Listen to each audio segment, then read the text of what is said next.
Their attack from Fox News talk show host Bill OReilly last week. He lashed out at an interview with former radical anti-war activist, now Professor Bill Ayers, who was speaking to RT's Anastasia Churkina. She now puts American mainstream television in the spotlight to see if it's spinning too far from the truth. You don't believe homeless vets exist. Shut up. You put a spin on everything like the exorcist. You a lying coward, my soul. Most statements you make are not so. That's how chicken hot roll. The mainstream American media.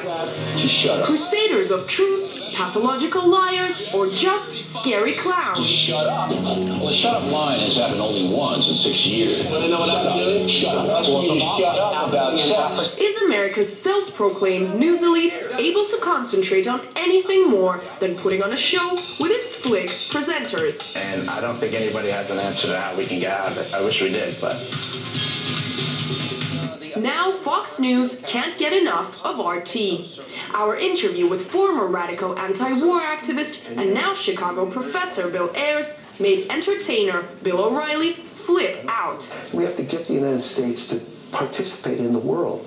You know, the idea that we've been a force for good for the last 6 decades is utter nonsense. Don't you just want to slap him? You saw the Russian interviewer nodding off like this. I mean, that's what she was doing. She had no idea. She didn't even speak English. You're not interested in the mainstream media at all, are you? You know, I don't think it's where you get your news. I think the best place to get the news is The Daily Show, Comedy Central, The Onion. Those places, they're trustworthy, they're honest. They strip the mask off the hypocrisy. They do what the media is supposed to do. Yeah, they assigned a Russian interviewer to interview that pinhead who didn't speak English. So how much should the network that lauds itself as the most trusted name in news be trusted? It's part of what you call a shtick. He goes to Rupert Murdoch, his boss, and he says, look, I've just upset the entire Russia. And Murdoch says, great. Well, you know, please remember that when it's time to give salary increases and give me a bonus. Thankfully, not all Russians get the Bill OReilly rap. What's the matter with you? Now, Marina, I have to say, you may be trading on your looks as well as your vocabulary here. You doing it? Get the little pouty thing going on. Hello, my dear students. Hello, my dear students. When I was a teacher, I was cool. And perhaps when it comes to English lessons, Bill should look a little closer to home. There's no words there. To play us out. What does that mean, to play us out?